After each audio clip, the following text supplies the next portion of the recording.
berjumpa kembali bersama saya Wong Ganteng Sak Donya. Mohon untuk tidak menyebutkan nama dan identitas dalam percakapan ini karena percakapan ini akan saya naikkan dalam konten YouTube. Bagaimana ini Mbak? Luar biasa ini. Kita cerita pengalamannya sampean ya. Suarane genah napa mboten, Mas? Genah. Ada suaranya apa itu, Mbak? Ada suaranya Sruek. Sruek. Kipas angin kan di dapur. Aku matiin dulu. Oh, ada suaranya Sruek. Masih ada enggak, Mas? Enggak, aman. Gimana ini? Ini kita siap berbagi sesuatu.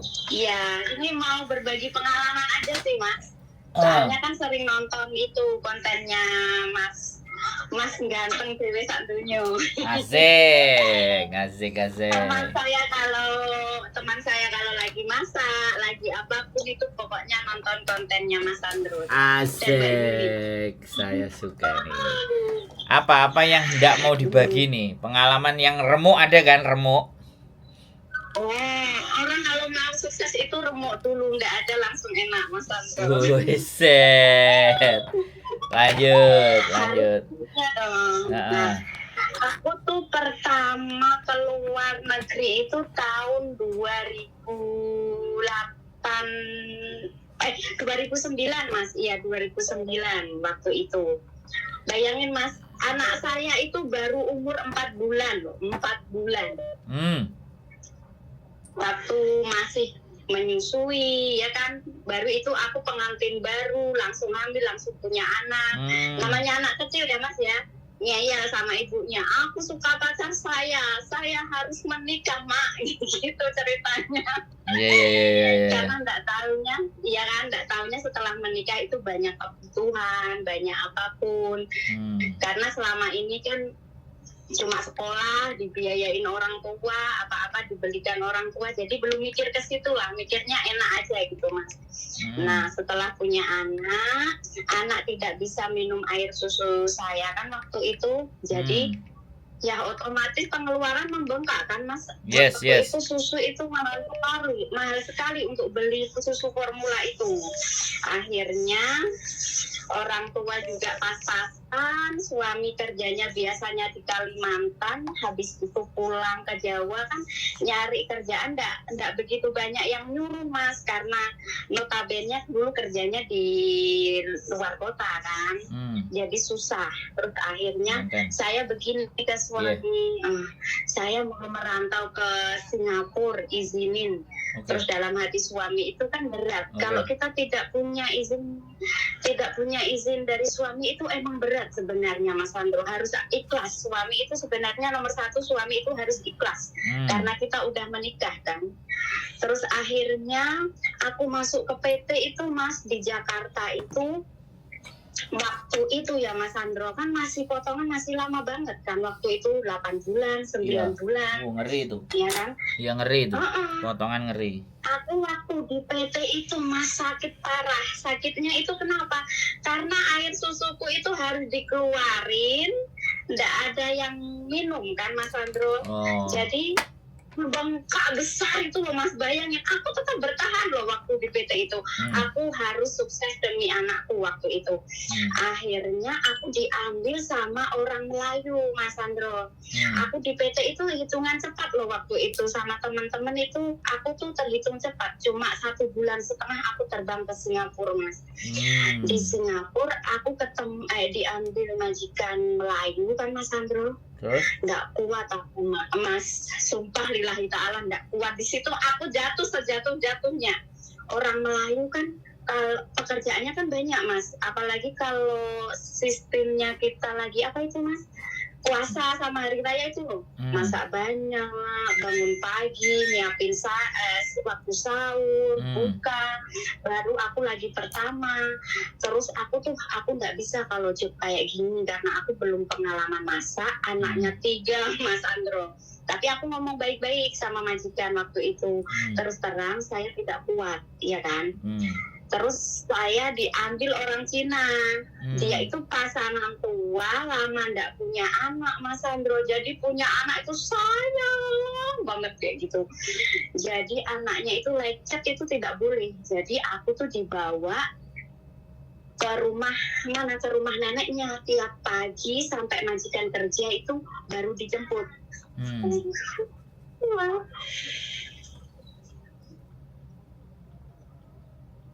Terus habis itu potongan aku ditambah 1,5 bulan dari 8 bulan jadi 9 bulan setengah, Mas Sandro. Bayangin, cuma sisa gaji waktu itu $10 itu kalau uang Indonesia kan cuma nggak sampai 200, nggak sampai 100.000, Mas Sandro waktu dulu. Cuma berapa? 80.000 ya waktu tahun itu. Uang Singapura loh itu masih sisa $10 1 bulan, 9 bulan setengah, bayangin Mas. 9 bulan setengah, duitnya cuma $10. $10,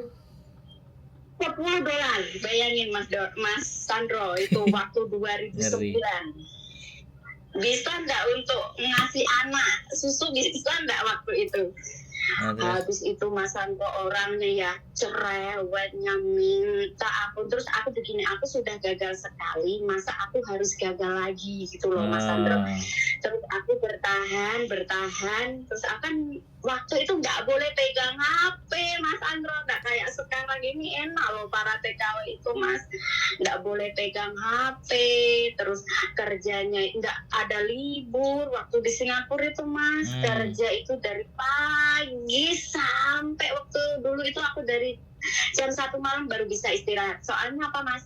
Jam 7 majikanku itu datang dari kerja, jemput aku di rumah nenek kan, makan di situ, terus nyampe rumah kan jam 9 malam. Itu aku tuh bersihin rumahnya majikan Mas Sandro. Jadi dari pagi sampai malam itu aku bersihin rumahnya nenek itu kayak gitu. Jadi kalau udah balik malam ke rumah, aku bersih sampai jam 1. Aku jaga baby loh Mas Sandro. Bayangin waktu itu bayinya umur belum 1 tahun loh. Kerja ngurus bayi, gaji nggak ditambahin. Zaman dulu itu cuma $330, sisa $10 Mas Sandro. Bayangin, aku tuh ya kalau teringat itu Masya Allah rintanganku. Terus habis itu kan dikasih $10 itu aku tuh kutabung Mas Sandro, karena nggak ada libur kan.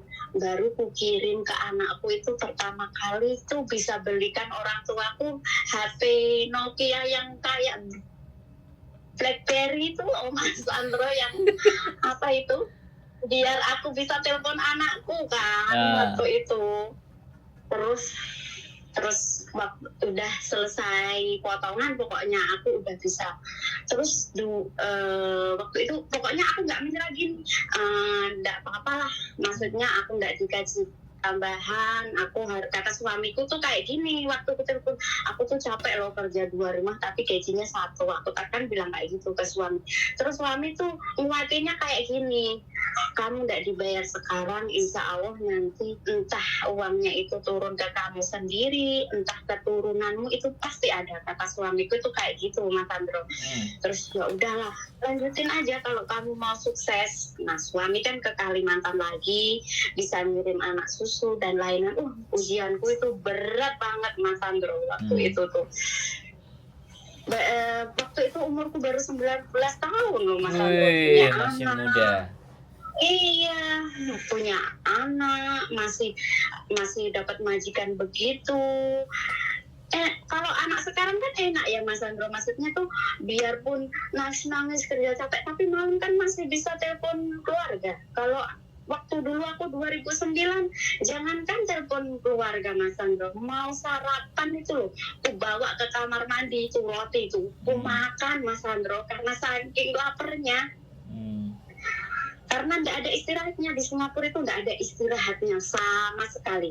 Kita duduk semenit aja, kerjain ini. Neneknya tuh kayak gitu. Aku cuma, ya mungkin inilah orang di luar negeri tuh kayak gini. nggak boleh menyerah gitu loh Mas Sandro. Akhirnya 2 tahun selesai. Nah kontrak kedua Mas Sandro, alhamdulillah aku bisa bangun rumah walaupun jelek waktu itu Mas Sandro. Karena kan nggak pernah libur kan waktu itu. Tapi majikannya kayak gitu, tetap sampai aku di situ kontrak kedua masih di rumah nenek waktu itu. Nah, terus aku tuh berdoa sama Tuhan, ya Allah, jika aku tuh sudah capek, tapi aku butuh uang untuk bangun rumah. Bangun rumah kan, apa Mas Sandro? Butuh apa? Banyak. Namanya biaya banyak ya. Jadi aku, ya Allah, luluhkan hati majikanku. Nah, di situ nenek sama majikanku tuh baik, Mas Sandro. Wah, hebat. Jadi aku tidak dibawa ke sana lagi, aku di rumah. Alhamdulillah. Alhamdulillah. Oh belum, bukan belum. alhamdulillah belum. Aduh. Jangan alhamdulillah dulu. Iya. Nah di situ setelah tidak di rumah, nenek dia hamil lagi Mas Sandro. Jadilah anak yang kedua, kan tambah lagi kerjaanku ke pasar, jaga anak 2, yang satu ku antar ke kindergarten, yang satunya ku gendong ke pasar. Bayangin aja itu sudah Mas Sandro, nggak ada kata istilah tuh, nggak ada. Orang di luar negeri nggak boleh nyemi-nyemi, majikan begini aku nggak suka gitu, nggak boleh loh sebenarnya Mas Sandro. Lanjutin aja, lanjut aku Mas Sandro. Terus kontrak ketiga waktu itu kan, kontrak ketiga itu, di kontrak ketiga itu Mas Sandro, majikannya itu sudah agak baik ya kan.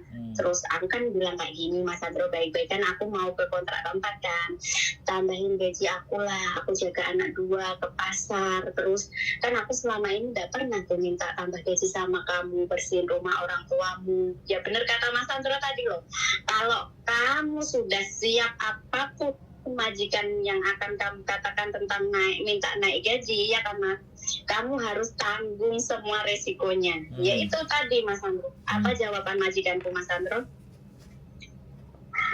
Kalau kamu mau gaji gede kayak anak-anak baru, proseslah kamu seperti anak baru. Maksudnya proses lagi biar potongan lagi biar dapat gaji. Kayak gitu majikanku.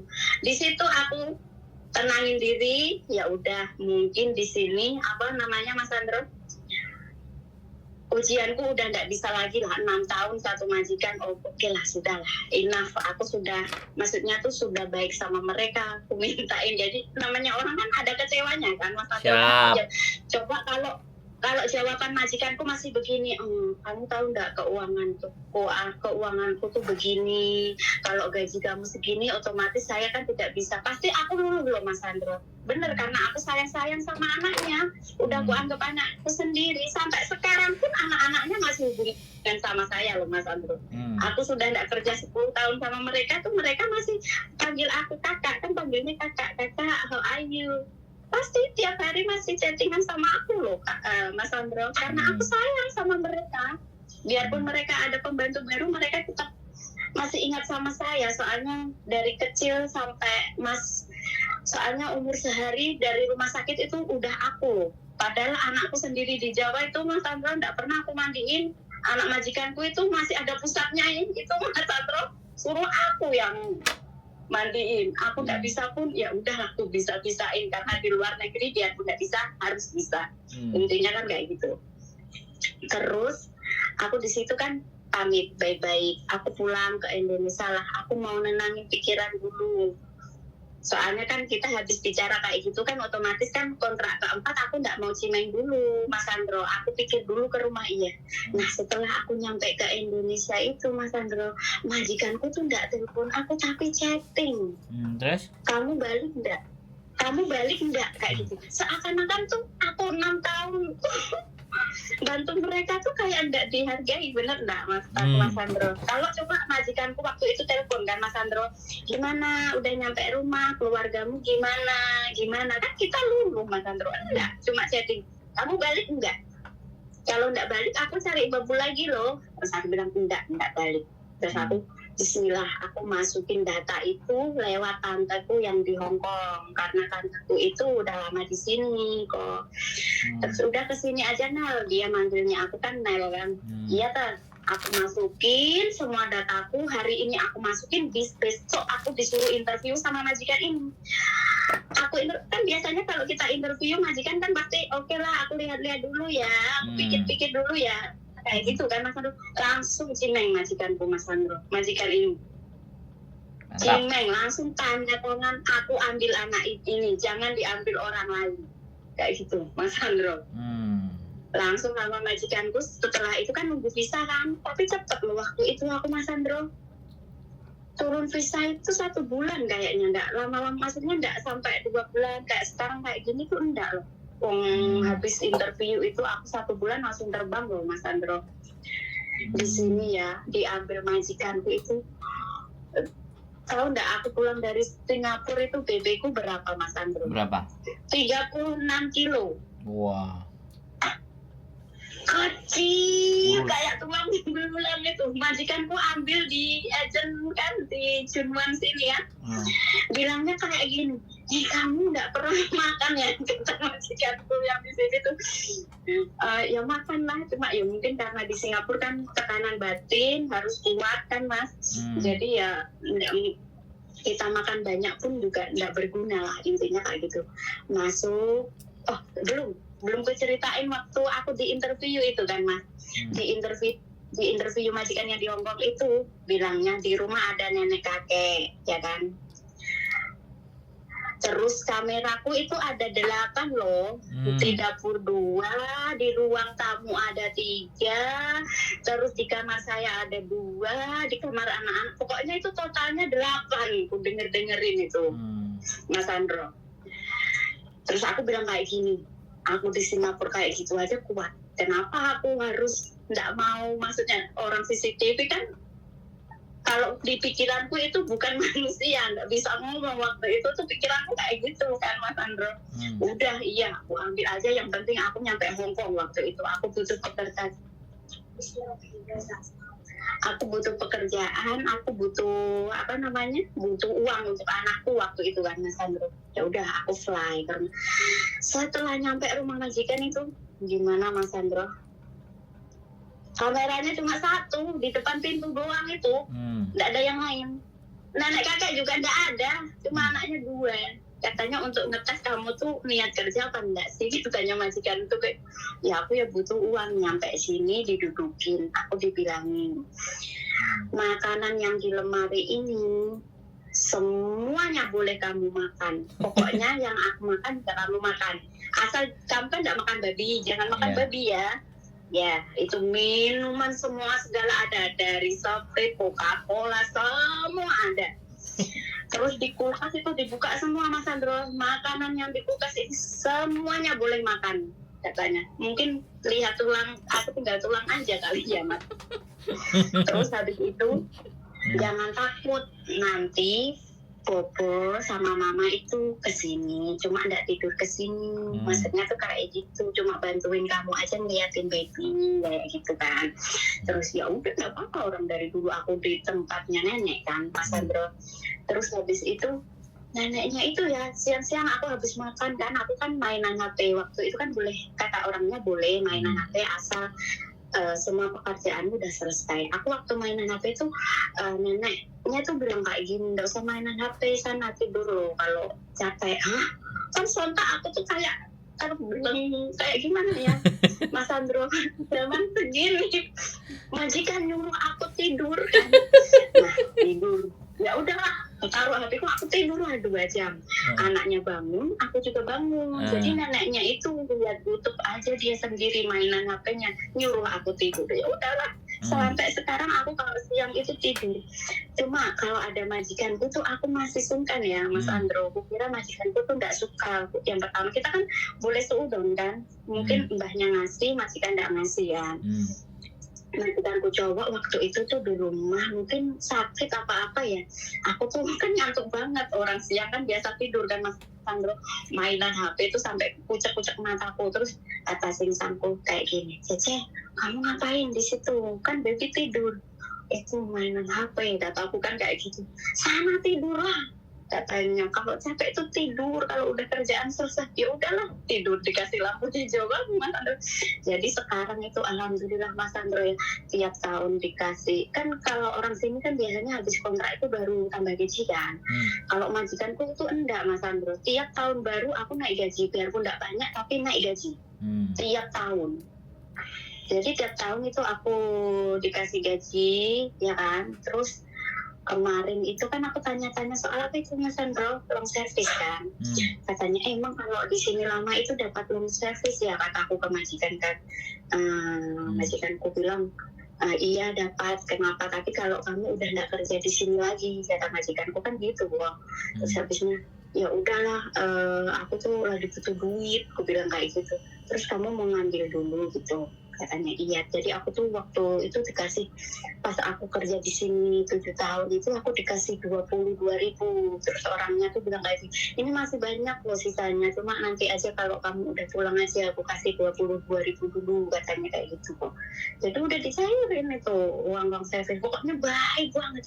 Terus kadang aku termenung kayak gini, Mas Andro, apa ini ya maksudnya, kata suamiku kan pernah ngomong, kamu nggak dibayar sekarang, entah nanti turunnya ke kamu sendiri atau ke anak turunmu, itu pasti, kata suamiku. Ya mungkin ini balasan waktu 6 tahun dulu aku sengsara banget itu loh, ikhlas, nggak ditambahin gaji, aku kerjain, nggak pernah aku kayak ngeluh-ngeluh, aku lo kerja 2 rumah, nggak pernah ada pikiran kayak gitu. Malah di pikiranku rumah nenek harus bersih, rumah majikan juga harus bersih, kayak gitu kok dulu pikiranku. Nggak kayak orang-orang sekarang itu dikit-dikit di jobnya itu begini, kok harus begini, kayak gitu. Enggak loh pikiranku waktu dulu tuh. Pokoknya di mindsetku bangun pagi rumah nenek bersih, rumah majikan bersih, kayak gitu. Nggak ada terlintas ini bukan pekerjaanku, ini bukan jobku, nggak ada. Ya aku metiknya alhamdulillah emang di Hongkong sini kok gitu. Bener, Tuhan itu adil, bener, nggak usah takut. Maksudnya kita bantu orang, kita bersihin itu nggak ada gajinya, nggak ada tambahnya, nggak usah takut. Insya Allah pasti itu akan terbayar, entah nanti, entah anak kita nanti dapat kerjaan bagus, kita nggak tahu loh kok semua itu. Kayak gitu aku mikirnya. Nggak perlu harus kita ngerjain sekarang kita dapat bayaran sama. Yang terpenting itu kalau menurut aku ya, kok ya, karena aku udah jalanin ya, jadi dipenuhi, maksudnya standarnya di kontrak itu, terus majikan tidak mukul. Kalau cuma mulut itu ya udah lah, biarin aja kayak gitu. Karena manusia kan bisanya ngomong, kalau nggak ngomong ya bukan manusia kan, kok hewan kan, langsung mukul, langsung makan kan, ya enggak kayak gitu. Kalau aku prinsipnya sih kayak gitu, nggak tahu kalau orang lain. 6 tahun ya, 6 tahun di Singapura. Ya jangan lihat tengok PJJ ya. Yêu trẻ chết xong rồi có phải cái gì kia mà le oke. Terus habis itu kok 6 tahun di Singapura. 6 tahun di Singapura dan sekarang di Hong Kong. Di Hong Kong udah mau 10 tahun, nanti disuruh tambah lagi 2 tahun nih sama majikan. Anaknya enggak mau ketinggal kok. 10 tahun. Gini. Iyalah, kan tahun ini aku 10 tahun nanti Desember. Gila. 10 tahun satu majikan. Pokoknya harus ikhlas lah. Maksudnya tuh kalau orang itu maksudnya tuh udah ada majikan yang 100% itu baik sama kita, mungkin ya majikanku tuh juga ada buruknya, cuma tuh tidak banyak. Intinya tuh kayak gitulah kok. Cuma orang tuh nggak ada yang sempurna kalau kita mau sukses. Alhamdulillah aku waktu di Singapura biarpun majikan jahat aku dapat rumah. Bukan sombong ya ini kok.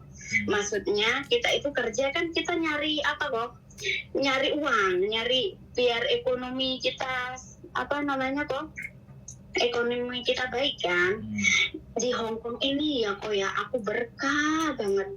Mungkin karena aku sabarku di Singapura waktu dulu gaji sedikit itu cuma dapat rumah kok aku 6 tahun itu.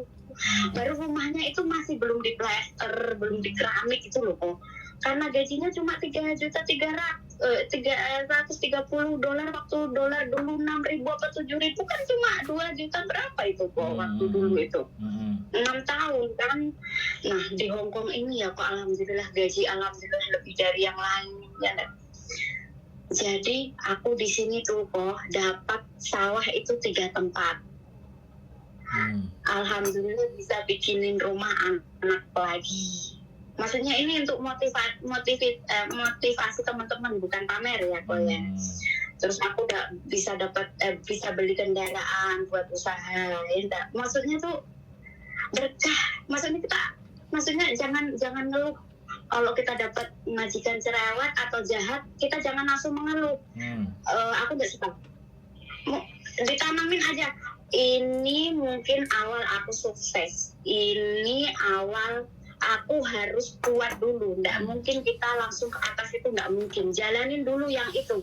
Kalau emang dipukul, kalau emang sama majikan dipukul atau itu baru kita bertindak. Kalau cuma diomongin kamu goblok lah, kamu nggak bisa bersin, ya udah jalanin aja selama dia tidak ngulangin kamu, jalanin aja kayak gitu. Kalau aku itu kok ya positif, nggak tahu kalau orang lain positif ting kayak gitu harus. Nah bener karena orang-orang sekarang tuh melihatnya yang udah lama itu kayak gini loh, dia sudah bisa beli gini enak, tapi nggak tahu cerita di belakangnya itu kayak apa kan kok. Nggak tahu loh yang aku alamin kayak gini kan. Orang melihatnya oh itu kalau orang di kampung itu TKW di Hong Kong itu pantesan aja TKW Hong Kong bisa beli sawah, bisa bikin rumah, bisa beli apa, bisa beli tanah kayak gitu. Terus kan gajinya gede kan, mereka nggak tahu awal mulanya aku tuh merintis itu seperti apa kan. Sekarang tinggal enaknya.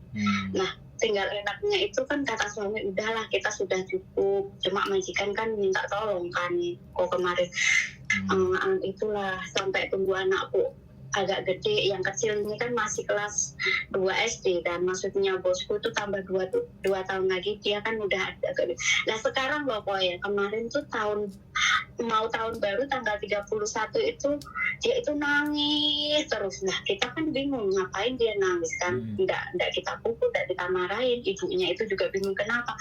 Ternyata dia itu sudah bisa ngitung tahun kok. Katanya kayak gini, kan mau tahun baru berarti Cece kan udah mau habis kontrak. Enggak tahu ini kenapa di kepala aku tuh mikir Cece mau pulang terus aku itu gimana mah kayak gitu. Coba kita nggak sayang sama dia, apa dia kayak gitu kok. Jadi sama majikan bisa nggak bisa minta tolong, bilang sama suamimu tambah kontrak lagi lah 1 kali katanya kayak gitu. Tapi nanti ini kok yang masuk keluarga ini pasti orangnya beruntung dan pasti dia sudah melewati berbagai rintangan yang dia datang. Ya belum tentu, belum tentu juga Mbak, belum tentu juga. Iya sih, kita mikirnya ya kan? mungkin dia hoki. Cuma kebanyakan pasti udah pernah mengalami yang majikan jahat lah, apalah. Jadi ketemu ini tuh enak aja gitu kok. Biarpun apa enak aja. Soalnya di sini makanan full, apapun boleh belanja itu kok nggak pernah minta risik. Jadi percaya 100%. Jadi aku juga harus memegang gini, dia sudah percaya sama aku, jangan sebenang-benang gitu loh kok. Kan kadang ada yang udah dipercayain belanja ini, tapi tetap saya tulis kok. Risiknya juga tetap saya kumpulin sewaktu-waktu jikalau ada kala orangnya tanya kan ada gitu loh kok. Tapi selama 10 tahun ini nggak pernah tanya ini berapa. Pokoknya setiap kali Susan tidak ada uang buat belanja kasih, Susan tidak ada uang belanja buat kasih gitu. Jadi aku mau makan bakso pun ya aku catat kok, bakso berapa harganya di situ ya catat. Jadi sekarang kok aku tuh dari pagi sampai jam 5 sore aku kan sendirian di rumah sekarang kok. Kan anak-anaknya udah SD udah full day kan. Jadi nggak kerjaan, itu orangnya juga nggak pernah ini kotor kayak ini kok enggak, karena udah kayak keluarga lah maksudnya kayak gitu. Makanya tadi kan pokoknya bilang ayo ngonten yuk buat motivasi ya. Oke, nggak apa-apa, biar diambil positifnya buat teman-teman, biar nggak selalu mengeluh gitu loh. Nah, tuh siapa datang? Makasih juga udah diundang. Nggak mimpi juga bisa ngobrol sama Ko Jabrik loh. Harusnya kalau kontennya yang sampean kayak gini nih harus nampak muka, harus ketemu. Jadi manusianya ada, terus ekspresinya ada, gambarannya ada, sebenarnya itu. Aku orangnya tuh kalau cerita nggak ada titik, nggak ada komanya. Loh, Ya iya, kayak gini orangnya. makanya kalau cerita kebaikan dan kebagusan itu kan harusnya ketemu, karena saya ingin membagi semua cerita bahwa hal yang enak di hari ini itu bukan hanya hari ini aja, tapi lihat belakangnya. Nah, itu yang harus Bener. kita sampaikan. Nah, iya, makanya Mbak, kalau bisa kan, kalau yang ceritanya kayak sampean ini ketemu dan kelihatan di kamera. Jadi Iya, sebenarnya. kalau kelihatan di kamera kan ekspresinya, kemudian semangatnya itu kan terlihat. Kalau ekspresi dan semangatnya terlihat itu nggak cuma suara. Makanya nanti saya rencana mau pindah rumah, makanya sama istri kita ada kamar 3, jadi satu buat kamar kita, yang 2 kita buat studio. Makanya yang satu untuk studio keresahan, yang susah, yang mumet. Satu untuk studio bagaimana yang membagi motivasi. Karena sebenarnya ketika kalau banyak cerita motivasi kayak gini kan akhirnya balance, imbang. Nggak semuanya kesedihan. Tapi ada juga gitu loh, bahwa dibalik semuanya apa yang kalian rasakan, rasa susah dan sedihnya itu, ini loh ada contohnya.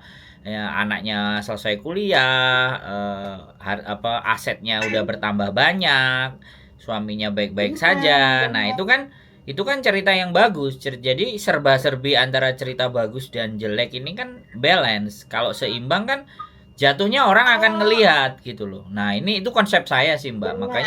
Makanya ke depan kita mau set up sebenarnya sampai kita mau bikin studio di mana kameranya nanti bisa gerak, dan kita harus jadi salah satunya channel yang bahwa kerja ke luar negeri itu bahagia, kerja ke luar negeri itu ada sukses, kerja ke luar negeri itu ada hikmah dan ada hasil, bukan hanya kerja di luar negeri itu berat dan susah. Nah, itu yang mau kita balik. Karena kenapa dunia ini hancur? Karena banyak orang-orang yang baik itu diem. Karena orang-orang baik itu enggak mau berbagi. Kayak sampean kayak gini, kalau nggak dibagi kan sayang.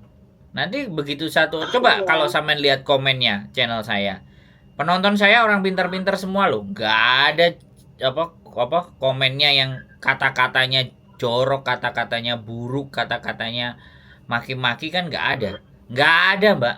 Makanya itu yang saya pikir saya harus bikin lagi nih, supaya jadi motivasi, bisa jadi rujukan ketika mereka mau menyelesaikan persoalan. Dan juga ini loh gambaran PMI Hong Kong itu begini loh gambarannya, sukses story gitu loh ceritanya. Aku tuh kenapa nonton YouTube-nya Coach Jabrik itu apa sih? Karena untuk melihat, cari pengalaman juga, terus mau lebih bersyukur juga. Oh, ternyata itu yang di bawah saya juga masih banyak, terus yang susah juga banyak. Itu ku pelajari gimana sih orang itu bisa sukses itu, kenapa, karena apa, kayak gitu. Nah, orang ini kayak gini, susah kayak gini, enggak aku olok-olok sih, enggak, cuma aku harus bersyukur lagi. Alhamdulillah, ternyata tuh saya itu beruntung gitu loh, kayak gitu. Aku selalu nonton, jadi dari bawah semuanya itu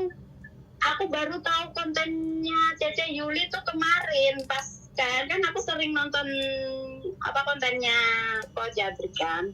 Jadi belum tahu tuh apa Cece Yuli tuh belum tahu muncul, oh ternyata istrinya juga punya. Jadi aku juga sering nonton di situ gitu. Gitu. Oke, sekali lagi luar biasa ya. 6 tahun di Singapura menjadi bahan pembelajaran ya. 6 tahun di Singapura. Iya, benar. Ya, menjadi balasannya jadi 10 dan 12 tahun di Hong Kong. Gila. 12 tambah 6 18 tahun loh sampai. 18 Aku tahun. nggak pernah ganti-ganti majikan Mas Sandro. Biarpun cerewet tetap ku pertahanin karena maksudnya prinsipku itu ya ini rintangan saya harus saya jalani sampai saya lulus ibaratnya kayak gitu. Nanti kalau aku nyari yang lain kan ujiannya itu beda lagi. Jadi aku tekunin nih ujian yang aku jalani nih aku tekunin sampai lulus kayak gitu intinya kok. Mantap. Nggak mau ganti kayak gitu. Istimewa. Karena kita kalau menyerah nggak lulus ya, ibaratnya ujiannya itu beda lagi. Kita nyari selahnya itu kan beda lagi. Kalau ujiannya ini ya udah aku jalanin. Orangnya cerewet, oh berarti ini ujianku di orang cerewet ini. Aku nggak boleh menghindar. Kalau yang pertama itu memang cuma 1 bulan itu emang aku baik-baik. Aku kalau orang Melayu aku nggak bisa, soalnya masaknya banyak. Terus aku nggak bisa masak itu emang bener aku nggak bisa masak ya. Terus ya karena itu ya yang pertama itu emang aku maksudnya itu mungkin aku baru pertama masuk belum bisa mindset pikiranku. Nah yang kedua kok juga ternyata nggak enak, oh berarti kerja itu emang tidak enak gitu loh Mas Andro. Dan yang ketiga panen. Yang ketiga panen. Luber-luber ya. Kalau nenek kakeknya sayang semua sama aku di sini, nggak ada yang nggak sayang pokoknya. Nenek kakek bobo mama yeye semuanya kayak Yima Yikafu semua Taikafu semua sayang sama. Kalau makan di sini tuh pokoknya kalau manggil aku tuh kamu sini kamu nggak libur ya nggak kasih saku soalnya kan masak buat mereka kasih ampau kayak gitu kok. Pokoknya alhamdulillah banget di sini. Aku tuh mikirnya alhamdulillah nanti yang dapat majikan ini insya Allah enak. Yo, sampean carikan sampean kasih tahu. Oh, ini keluarga baik-baik. Jangan salah jalan, jangan semua loh. Jadi sampean juga ngasih tahu. Mantap. Oke, nanti kita tunggu studio baru. Studio baru buat sampean datang ya. Cerita 2 kali nanti. Kelihatan mukanya ya. Yap. Oke. Sukses. Sehat selalu. Amin, sehat selalu. Sehat selalu sampean, bisa segera kumpul dengan keluarga. Yuk. Amin. Yuk, bye-bye. Assalamualaikum. Bye. Luar biasa, teman-teman. 6 tahun di Singapura remuk, akhirnya di Hong Kong. Sehat selalu. Keep stay tune my YouTube channel and see you next video. Bye-bye.